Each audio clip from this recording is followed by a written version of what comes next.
then not thinking you have any problems going on, and that you might suffer a massive coronary and die. This was the real deal. If people ask me, what did I think? I got out of banking at the beginning of September of '07 because I was thoroughly convinced it was all going down, and it was all going to go down in a huge way. Timing was something I was a little off on. So it was, when I went to cash, when I got out of banking, it was September of '07. Stock prices continued to go up. Things went well for another 6-9 months. So I was early on timing, but I got out. And it was every bank. It was the entire capital market system that you could see had just seized up when central banks had to dump records amount of capital into the market to facilitate transactions. You've got a lot of money moving around. And if all the smart money was dumping absolutely everything based on what an individual series of portfolio managers sitting somewhere had done, not based on any major regulation changes, literally it was just a flag on a portfolio caused this. You realize that that things were kind of a mess. And it was kind of at that point where people began to question the securitized products, the structured products that, you think about what their components were. It was a problem to think that you could take things that weren't rated very highly, mix them a little bit with things that were rated highly, and you would end up with something well. I compare this to a wedding cake made out of dog crap. So what you do is you take a big pile of dog crap, a small bag of, or medium-sized bag of medium quality flour, and a small bowl of the world's finest sugar. You mix it together and you make these really beautiful wedding cakes. And there's a really great secondary market, though, for these wedding cakes. As long as no one eats the wedding cake, takes a bite, and actually tries to taste what's in it, you're fine. But in August of '07, someone took a bite, and they realized, wow, this really tastes like dog crap. So this is what was going on, and people knew it, and really in August of '07, anybody worth their salt in banking knew this was going to absolutely be horrendous. And I know we saw yesterday from Mark Gilbert all that series of slides that, in case you weren't on the inside track with the open secrets of Wall Street, you could have just looked at the data and also seen what we would have referred to as collapso coming. So along these lines, and coming back to the 3 points I want to make today, I want to talk about some of the things that were missed. I want to talk about some of the differences and challenges that financial journalism face, and I want to talk about some future implications. So some of the stories you will never hear, in addition to the one I probably have just told you. You're not going to hear about various executive deals that were done on golf courses with no due diligence. You won't hear about these. They were done all over the place. They're urban legends, but I promise you they happen. You're also not going to hear about where finance and politics overlap. And you're not going to hear about M&A planning, either now or past, what happened or what didn't. These are things you're never going to hear about. And this is because, if we think about the first point, things you missed are these blocks to sharing information. And there are 3 pretty big ones that most people don't think about. The first one is there's a financial arbitrage. If I know something this good, right, unlike in the area of politics or current events, or celebrity scandal, right, where I can really only make money on this by sharing it with a journalist who might pay me for this story in the case of a scandal, or if I'm politically involved and I have a story that is expedient to my aims, I can share it at a certain point in time, and I benefit from this. If you know something financially that nobody else knows, you can make money on it. It's tradable. It's also wildly illegal to do so.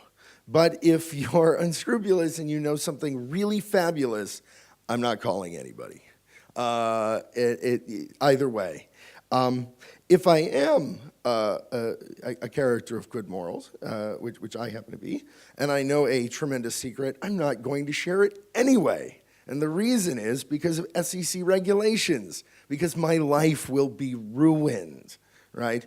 And if the SEC doesn't ruin my life, there's the third reason I won't share anything, which is legal liability. I could be sued for libel because what I say could destroy shareholder value.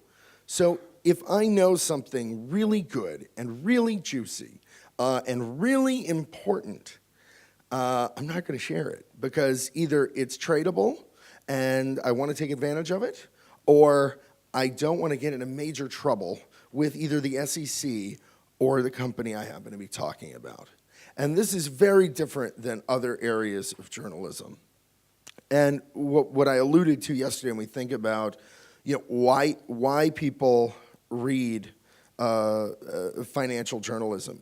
They're trying to get, so there's sort of two different readerships, but basically they're either trying to understand publicly material information, which they don't quite get, and you provide a filter of translation.